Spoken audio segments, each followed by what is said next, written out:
White people, it's time to realize you're white. And that your whiteness matters. By a bunch of ignorant SJW retards. Note, these morons are claiming that whites not recognizing their whiteness is super problematic because apparently it's bad for people of color, somehow? No. This isn't a joke. That's right, white people not thinking racially is totally what makes systemic white racism happen. This is a new low, even for anti-white morons. But it might actually help the AltRight in the end by getting whites to realize they are a distinct group. And now, here is the article for your listening pleasure. According to the 2010 census, Seattle is 69% white. That means, if you're reading this, you are most likely a white person. But is that how you see yourself in the world? Aren't you just a human being like everyone else? That line of thinking is deeply rooted in racism, says Robin DiAngelo. She studies whiteness and co-developed the City of Seattle's Race and Social Justice Initiative anti-racism training with communities of color. She herself is white. In these training sessions she runs for a variety organizations, including KUOW. She has participants go around and state their race. She says this exercise can be jarring for whites. Immediately it puts white people out of our racial comfort, because we are rarely ever asked to identify our race, and we certainly have never been taught that it's relevant or has any meaning, DiAngelo said. White people not having to identify themselves as white is harmful because it reinforces the idea that somebody has a race, but not me, she said. We're individuals, but they're always members of their group.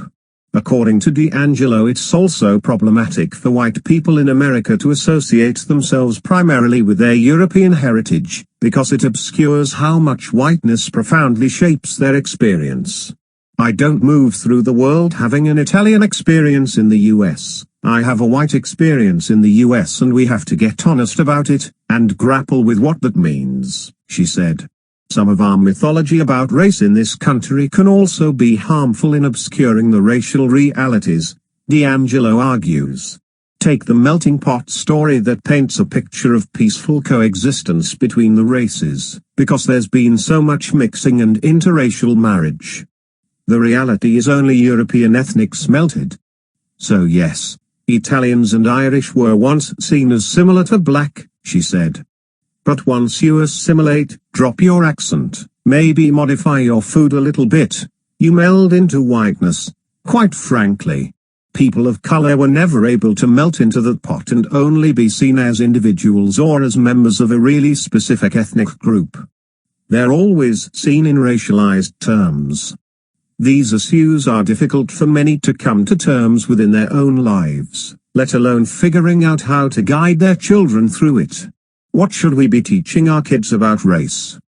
How do you delineate the different experiences that people with different racial backgrounds experience, without reinforcing that people with different racial backgrounds are inherently different? By age 3 or 4, they know how race matters, and to put it really bluntly, they know that it's better to be white. And unfortunately, when we pretend like that's not happening, we leave them with that message with no coping skills to resist it. So they internalize it, but they also learn to deny it. DiAngelo said when it comes to race, we just want to pretend that nothing's happening, and that the best way to address it is to ignore it. And this is happening in Seattle. In fact, I think white liberals are the most challenging, because the degree to which we think we're good to go, because we're open-minded, we shop at PCC and we bring our own bags, she said. We're going to spend all of our time convincing other people of that and not any time doing what we need to be doing for the rest of our lives, which is deep soul-searching and active interruption in the patterns that keep us complicit. And now for audio of the brilliant Professor DiAngelo. This should be a treat for everyone. AltRight, ha ha ha ha.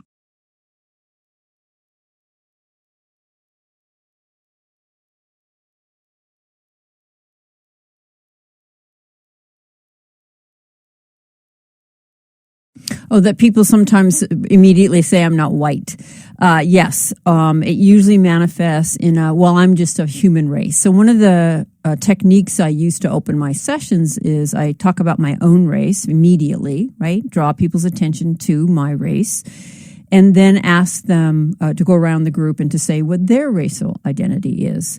And immediately it puts white people out of our racial comfort, because we are rarely ever asked to identify our race, and we certainly have never been taught that it's relevant or has any meaning. So here I am. Why does that matter, this idea that we don't get asked about our race? Because what it reinforces is that we are just universal people. We are just universal human beings, right? And that other people have a race. Somebody has a race, but not me. And so when we're always putting, a racial qualifier in front of a person of color, the black director, the Asian reporter, then we reinforce this idea of that we're individuals, but they're always members of their group. So the right to be seen as an individual actually becomes a privilege, because not everybody is granted that.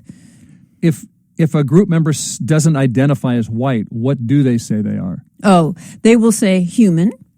Sometimes you preempt that by saying, okay, just a quick check. Do we have any cyborgs in the room? No robots. We're all okay. So we're all human. All right. So we can just establish that. Now, what is your racial identity? So depending on my mood, I might preempt that move.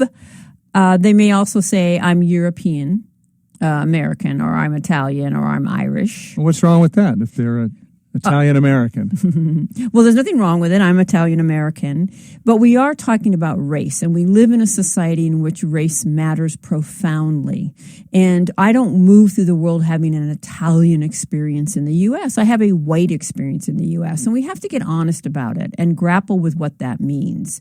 And oftentimes, people who say, well, I'm Irish, really, let's face it, they're Irish on St. Patrick's Day. But that's not actually the identity they kind of lead their movement through the world from. Why does it matter that they don't go through life as Italians in this world? What's important about that? Well, it matters because let's talk about the melting pot for a moment. So I was raised to see, the great melting pot. The U.S. was this great melting pot where everybody came and melted. But the reality is only European ethnics melted. So yes, Italians and Irish were once seen as similar to black, right? No Italians allowed, no Jews, no Irish. Don't bother applying for a job. Right. But once you assimilate, drop your accent, maybe modify your food a little bit, you meld into whiteness, quite frankly. And it was the reward for dropping that ethnic identity and getting to become white. People of color were never able to melt into that pot and only be seen as individuals or as members of a really specific ethnic group. They're always seen in racialized terms. Eduardo Bonilla Silva is a sociologist who writes about race, and he says people of color could never melt into the pot. They could be used as the wood to fire the pot. And I love that. What he's implying is that in order for me to be white, somebody has to not be white. And so in so many ways, my identity depends on the presence of people of color. Well, isn't that then a reason not to call each other white? If I say I'm white, it's like, I'm no color at all, and you're the colored people. What's helpful about that? We all have a different skin tone. Right. Well, first, it's much, much deeper than our skin tone, right? So it's really kind of how we're socialized to see ourselves. It's the way that we engage around race, what we see, what we don't see, what we're invested in, what society grants us. So even though we talk about it as just skin color, it's much, much deeper than that in terms of the ways that we're socialized. But we don't live in a world in which race doesn't matter. And so to pretend that we're in that world actually just hides and obscures how it matters. And unfortunately, that benefits those that are privileged by the way race matters. So it serves me to carry on as if it has no meaning, because then I don't have to grapple with the ways my race advantages me. Help me understand how this plays out in my own home, Robin. I really don't talk about white and black with my kids. We might talk about, if it comes up, darker skin or lighter skin, and they know about Martin Luther King. It's very simplified, but I I don't want to set them up to think of human beings as being opposites. Like black, you're black, I'm white.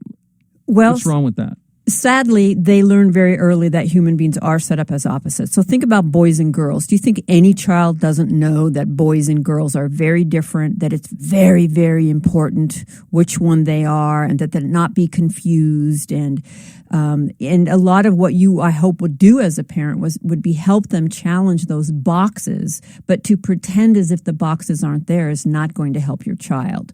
So race matters, and children by age 3 or 4, there's lots of great research on this. By age 3 or 4, they know how it matters. And to put it really bluntly, they know that it's better to be white. And unfortunately, when we pretend like that's not happening, we leave them at the effect of that message with no coping skills to resist it. So they internalize it, but they also learn to deny it.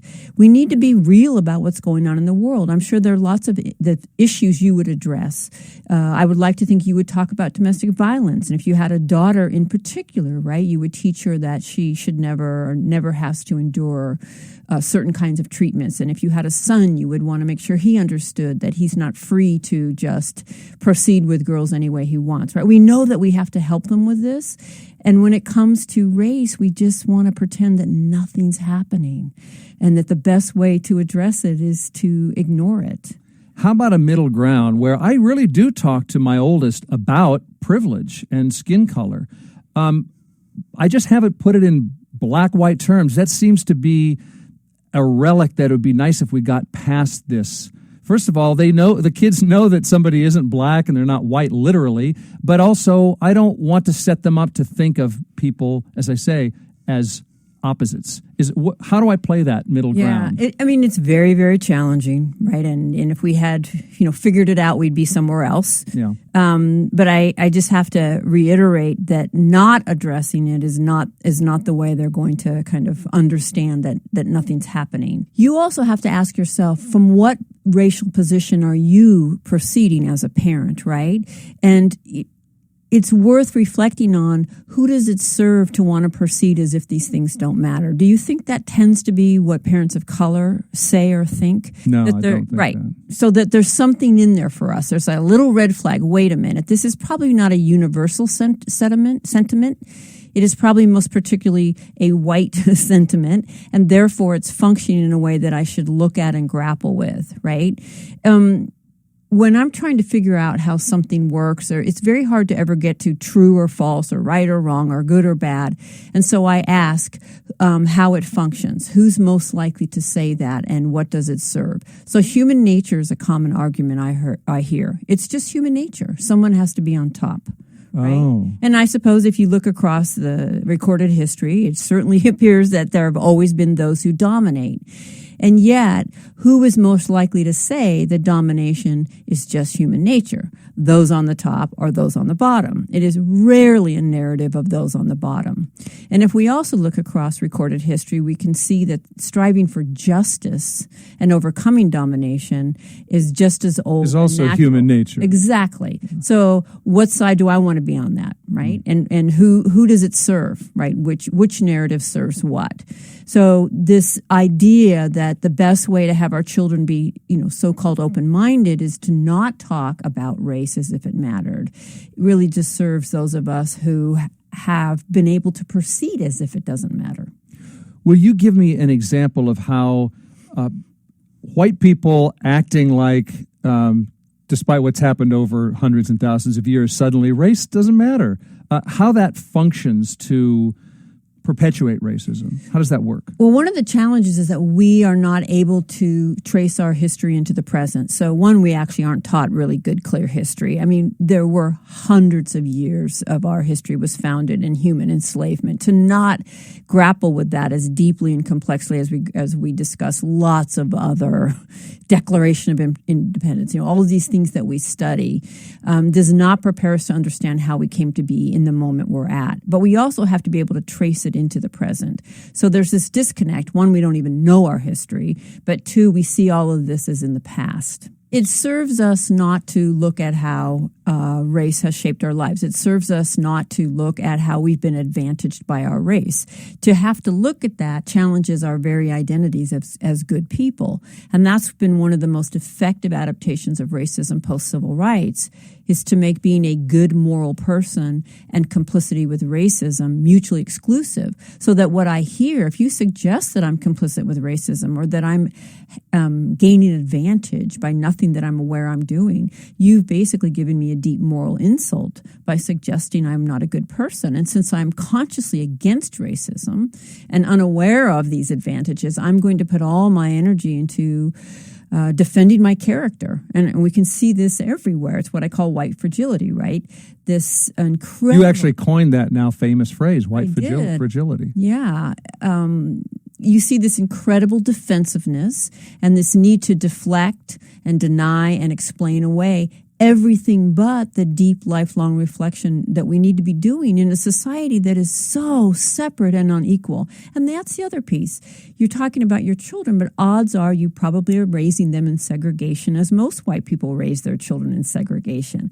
So we tell them that everyone's equal, but we don't live our lives as if that's actually the truth, right? We don't live our lives together. We don't seek out to build those relationships across race. And the fundamental message is that there isn't really any value in doing that. Those are the deeper messages our children are getting.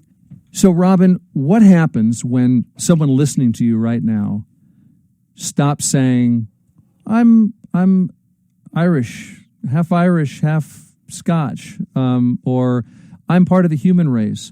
What happens when someone listening to you now says, I am white?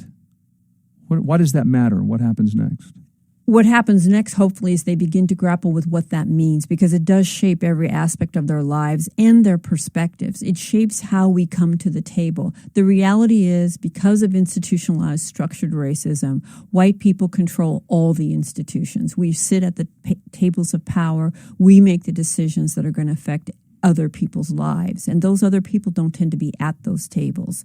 And so if we cannot grapple with what perspective we're bringing to those decisions, right, if we don't even notice that alternative perspectives are missing, or the people who will be affected by those decisions are not at the table, we're going to keep reproducing the outcomes that serve our interest and our narrow worldview.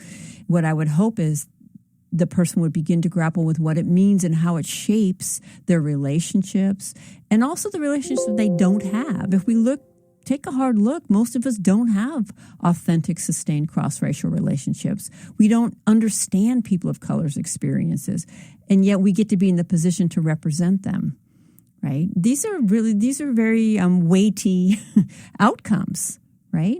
There's an activist, Pat Parker, and she puts it like this. First of all, forget that I'm black.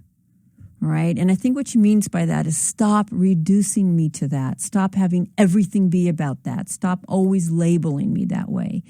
And second, don't you ever forget that I'm black and that I have a different experience than you do, and a different worldview and a different reality. And that's that tension, right? That balance of not reducing but never forgetting, not pretending that none of this matters, right? It's that balance. And again, if this was easy, I think we'd be in a different place than we are. But it does require the willingness to be uncomfortable and to not know, and to be in that place of racial humility. This is one of the greatest challenges for white people. We don't have a lot of humility on this topic. We live our lives so separately. We don't really understand our histories except in the most superficial ways.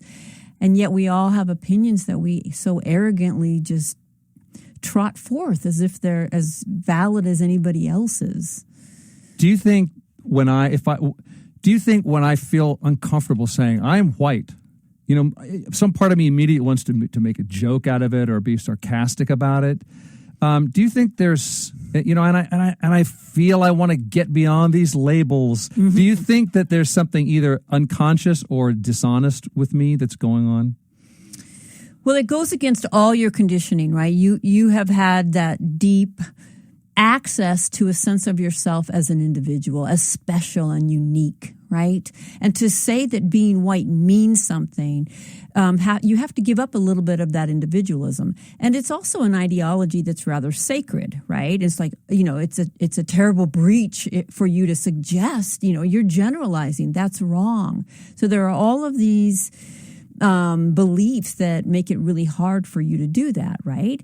So you have to give up a little bit of that. You have to proceed as if it actually matters that you're male, right? That you're, all of these able-bodied, that you're white, and that they shape the way you experience the world. And it wasn't just your special hard work that, you're swimming in the current, and the current moves you along so that, yes, you work hard and it pays off in a particular way, a way that we can clearly predict and measure that it's most likely going to pay off. It's going to work out for me. Yeah. Yeah. You tossed off the observation that you probably live in segregation. But there's a bunch of our listeners who live in, hey, I'm in a really diverse zip code. I don't live in segregation. That's not me. What do you say to that? Oh, well, almost any diverse zip code that a white person lives in is no longer going to be a diverse zip code soon. And on some level, we know that, which is why we're there. Yes, living in... that's interesting. So you're there to be part of that changing diverse zip code. It's coming up and you got in at a good time. It's probably less expensive than other neighborhoods. But ouch. Well, yeah. So living in a diverse environment is certainly, I think, offers opportunities that you don't have when you don't live in a diverse environment. But that doesn't mean we're actually living an integrated life. And that's one of the common patterns when whites come into formerly people of color neighborhoods and gentrify them. They don't patronize the small businesses owned by people of color. They don't get involved in local community events, and they don't send their children to those schools, right? And so they actually don't integrate. It's like an image I show when I'm doing my presentations of all of these very hugely popular, famous shows about ideal friendship that many of us grew up with across the decades. Seinfeld, Sex and the City, Friends, Gossip Girl, Girls. Every one of those shows takes place in New York City, and every one of them is a completely white friendship circle. It's a surprisingly lily white place, Manhattan. Right. So even in the midst of diversity, always the message coming at us is there's no inherent value in an integrated life, that the ideal world, the world that we call good. Notice the power of that message. To call a segregated neighborhood, which is what most of us live in, good and sheltered, that there's a message there, right? Why would we see it as good if it's segregated? Why was it a tragedy to have segregation imposed on blacks in the Jim Crow South, but it's something to be celebrated in our lives?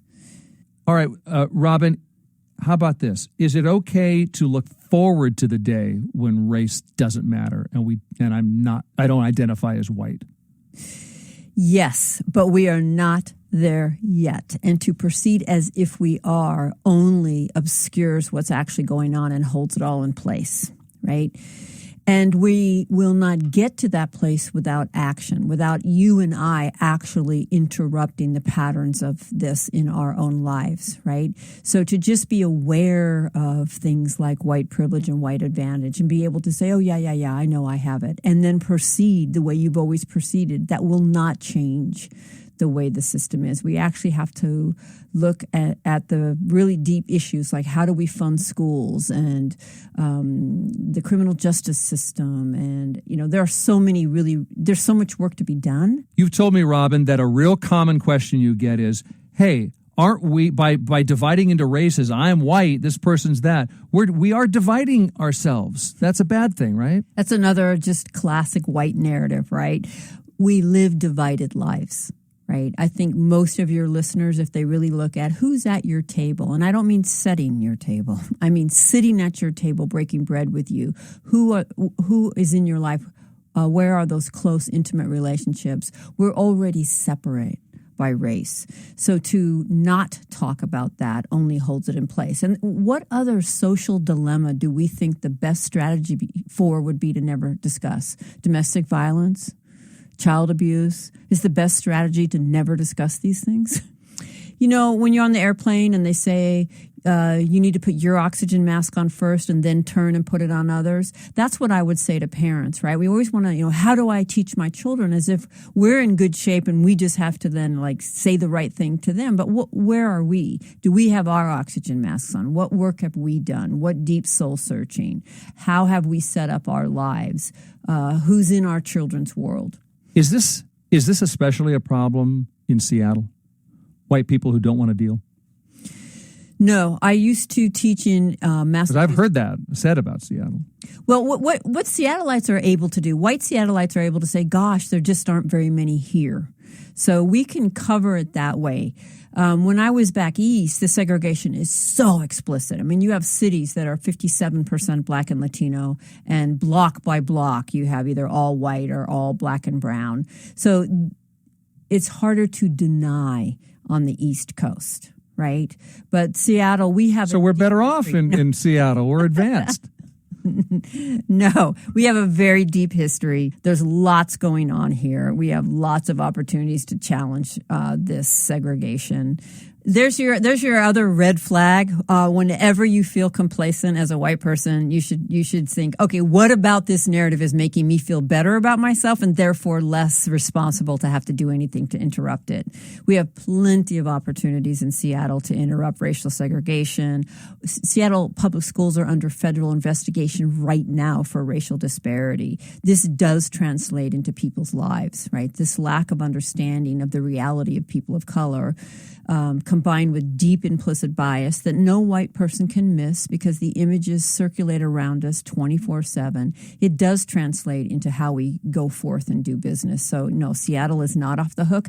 In fact, I think white liberals are the most challenging because the degree to which we think we're good to go because we're open-minded and we shop at PCC and we bring our own bags, and we're going to spend all of our time trying to convince other people of that and not any time doing what we need to be doing for the rest of our lives, which is deep, deep soul searching and active interruption of the patterns that keep us complicit.